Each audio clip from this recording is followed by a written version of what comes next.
Paper में लिख कर तो पूरा आए थे बट मार्क्स नहीं आए। तो और पेज कैसे भरने होते हैं, ऐसे बहुत से डाउट्स हैं बच्चों के मन में जो इसमें आप लोग कमेंट्स कर रहे थे। तो आज की वीडियो में हम वन बाय स्टेप कंप्लीट बात करने वाले हैं बहुत ही शॉर्टली कि आपको अपने RGPB एग्ज़ाम्स में कैसे लिखना है अपनी आंसर कॉपी में।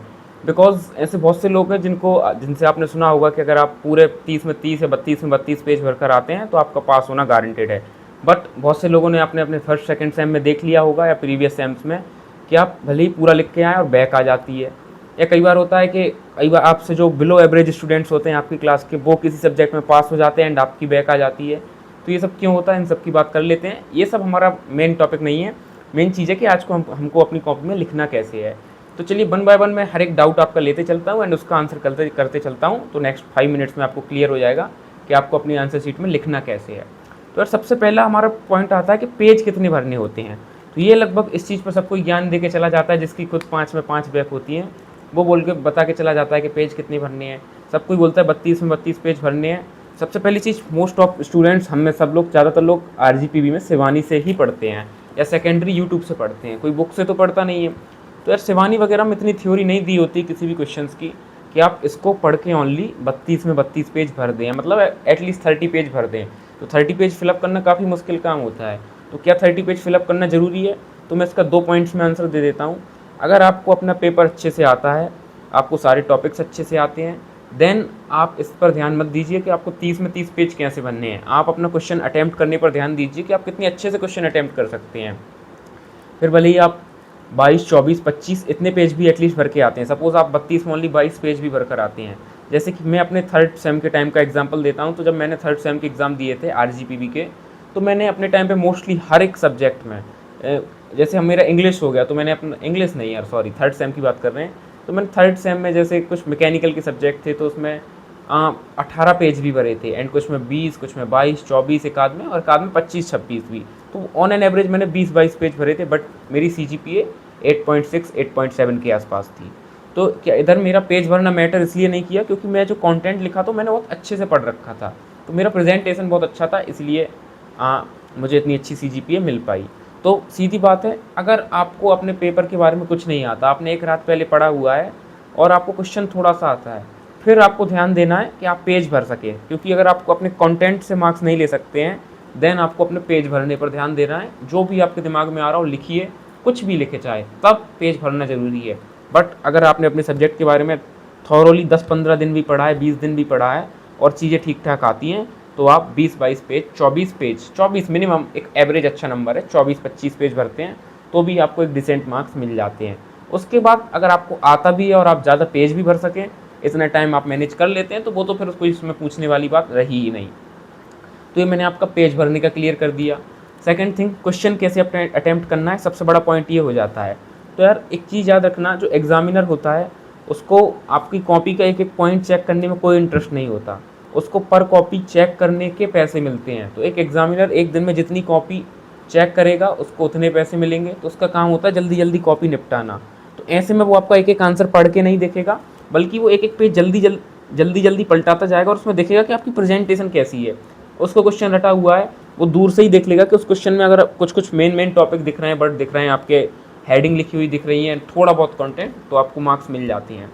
तो ऐसे में आपको अपनी कॉपी में प्रेजेंट कैसे करना है, तो आपको शुरुआत में वही क्वेश्चन करने हैं जो आपको बहुत अच्छे से आते हों, चाहे वो किसी भी ऑर्डर में हो। लास्ट का क्वेश्चन आप पहले करें, पहला क्वेश्चन लास्ट में करें, कोई दिक्कत नहीं। बट जो आंसर आप सबसे ज़्यादा एलेबोरेट करके लिख सके, जैसे आप एक क्वेश्चन हो सकता है 7, 8, 10 पेज में आप एक ही आंसर लिख पाएँ, तो जो आंसर आप सबसे लंबा एलेबोरेट करके लिख सकते हैं वो आपको स्टार्टिंग में लिखना है। इससे क्या होता है, एग्जामिनर पे बहुत अच्छा इंप्रेशन जाता है कि जैसे ही वो कॉपी पलटाएगा तो शुरुआत के जो पहला क्वेश्चन होगा वो देखेगा 7-8 पेज तक खींचा हुआ है आपने, दूसरा क्वेश्चन भी 6-7 पेज तक खींचा हुआ है, तीसरा क्वेश्चन, ऐसे करके। तो शुरुआत के 3 क्वेश्चन एटलीस्ट कम से कम अगर आपने बहुत अच्छे एलेबोरेट करके लिखे हैं तो एग्जामिनर का आपके लिए पॉजिटिव इंप्रेशन बन जाता है। तो आगे के जो लास्ट के क्वेश्चन आप थोड़े कम भी बन रहे होंगे, आप उसमें थोड़ा कुछ घुमा फिरा के गलत भी लिखा होगा, तो भी वो उसको ठीक ठाक मार्क्स दे देता है। ऑन द अदर हैंड, आपने अगर शुरुआत में ही जो क्वेश्चन आपसे बन नहीं रहा है, जैसे आपने बोला क्वेश्चन 1 आपसे बनता नहीं है, बट पहला क्वेश्चन है तो आप वही अटैम्प्ट कर रहे हैं जस्ट बिकॉज वो क्वेश्चन नंबर 1 है, और आप उसमें 2 ही पेज भर रहे हैं, दूसरे क्वेश्चन में 3 पेज ही भर रहे हैं, तो शुरुआत में ही एग्जामिनर के मन में इंप्रेशन जाएगा कि आपको बहुत अच्छे से नहीं आता है। तो नेक्स्ट पेज में अगर आपने पेज भी भरे होंगे तो भी वो आपको 7 में से ज़्यादा 3-4 मार्क्स ही अवॉर्ड करेगा, भले ही आपने अच्छे से लिखा हो। तो जो क्वेश्चन आता है वो पहले अटैम्प्ट करना है, ये बात हो गई। तीसरी चीज़ टाइम मैनेजमेंट। तो टाइम मैनेजमेंट में फिर वही बात, टाइम मैनेजमेंट में कि इतना 32 पेज हमको भरने होते हैं, मैं फिर वही बात 28 भरने होते हैं, 26 भरने, जितने भी आप भर सकें। तो उसमें अगर जो क्वेश्चन आपको आता है वो आप लास्ट में करेंगे तो दूसरी दिक्कत के लास्ट में सब कोई पैनिक करने लगता है, लास्ट में सबकी हैंड राइटिंग भी ख़राब होने लगती है।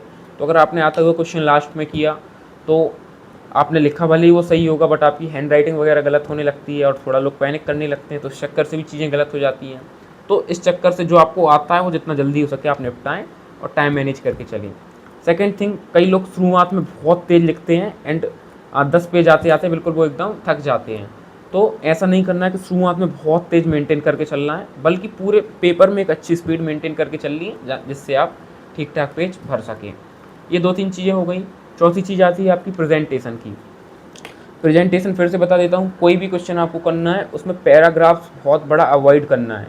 एक साथ 4-5 लाइन से ज़्यादा कहीं कुछ लिखना ही नहीं है।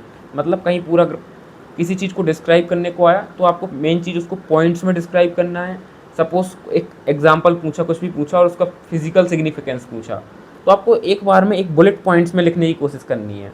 तो एक बुलेट पॉइंट आपका 3-4 लाइन से ज़्यादा नहीं होना चाहिए, तो इससे पेज भी भरेगा और एग्जामिनेशन को दिखेगा भी अच्छा। सेकेंड थिंग, हेडिंग प्रॉपर लिखनी है। थर्ड थिंग आता है डायग्राम, मोस्ट इंपॉर्टेंट थिंग। अगर कोई फर्स्ट ईयर का स्टूडेंट देख रहा है स्पेशली, क्योंकि उसको कम नॉलेज होती है, तो आपके सब्जेक्ट हो गए जैसे BME बेसिक मैकेनिकल इंजीनियरिंग हो गया, या इस टाइप से ऐसे काफ़ी और सब्जेक्ट भी हैं। आपका केमिस्ट्री हो गया, केमिस्ट्री में बॉयलर वगैरह हो गए, या ऐसे जो जो भी सब्जेक्ट है, मेरे को ऑन द स्पॉट याद नहीं आ रहा है, उसमें कोशिश करनी है कि डायग्राम ना भी बन रहा हो तो भी बनाना है। डायग्राम से बहुत बड़ा बेनिफिट होता है, कोई भी एग्जामिनर चेक करता है। डायग्राम बना के अगर आपने डायग्राम लेवल किया है, वो आपकी थ्योरी कभी नहीं पढ़ता है, वो देखता है कि आप अगर थोड़ी बहुत थ्योरी लिखी है और डायग्राम बनाए तो वो समझ जाता है कि डायग्राम वही बंदा बना पाता है जिसको चीज़ें आती हैं। तो वो आपकी थ्योरी भी उतनी डीप चेक नहीं करता, किसको तो आता ही होगा। तो उस चक्कर से आपको उसके मार्क्स भी मिल जाते हैं, भले ही आपने बहुत सही ना लिखा हो। तो diagram is a must thing, कि डायग्राम बनाना ही बनाना है, और जितना हो सके। मैं तो कह रहा हूँ मैथ में भी डायग्राम बना के आओ। खैर ये तो मजाक था, बट जहाँ जहाँ भी आप diagram, flow chart, graph type की कुछ बना सकते हैं अपने पेपर में, बना कर आइए। डायग्राम का सेकंड एडवांटेज क्या होता है कि डायग्राम काफ़ी स्पेस, आधे से ज़्यादा पेज कवर कर लेता है एक एवरेज डायग्राम। तो डायग्राम का ये भी बेनिफिट है। तो ये हमारी 3-4 बातें हो गई कि पेपर में प्रेजेंट कैसे करना है, और टाइम मैनेजमेंट, और क्वेश्चन का ऑर्डर, पेज कितने बनने हैं, डायग्राम, एंड लास्ट में एक चीज़ बचती है हैंड राइटिंग। तो यार हैंड राइटिंग तो सबकी फिक्स होती है, कोशिश करें अच्छी लिखें, बट जिसकी जैसी है इस टाइम तक तो फिक्स हो जाती है, तो हैंड राइटिंग की ज़्यादा चिंता नहीं लेनी है। अच्छा लिख सकते हैं तो लिखें, बहुत चिपका चिपका कर मत लिखें। इसके अलावा कुछ भी बचता है तो वो बहुत ही बेसिक पॉइंट होते हैं, और मैं आपको कुछ फालतू की चीज़ बताऊंगा नहीं। तो 4-5 मिनट का टाइम मेरे हिसाब से इनफ है, इसमें आपको समझ में आ जाएगा आपको क्या कैसे लिखना है। तो मैं होप करता हूँ कि आपको समझ आ गया होगा कि आपको अपनी RGPB की एग्ज़ाम कॉपी में कैसे लिखना है। बस आज की वीडियो में इतना ही था, मिलते हैं नेक्स्ट इसी तरीके की एक इंटरेस्टिंग वीडियो के साथ। तब तक के लिए बाय, बने रहिए चैनल को, एंड कंटेंट अच्छा लगा हो तो चैनल को लाइक ज़रूर, वीडियो को लाइक करें, चैनल को सब्सक्राइब करें। मैं मिलता हूँ नेक्स्ट वीडियो में।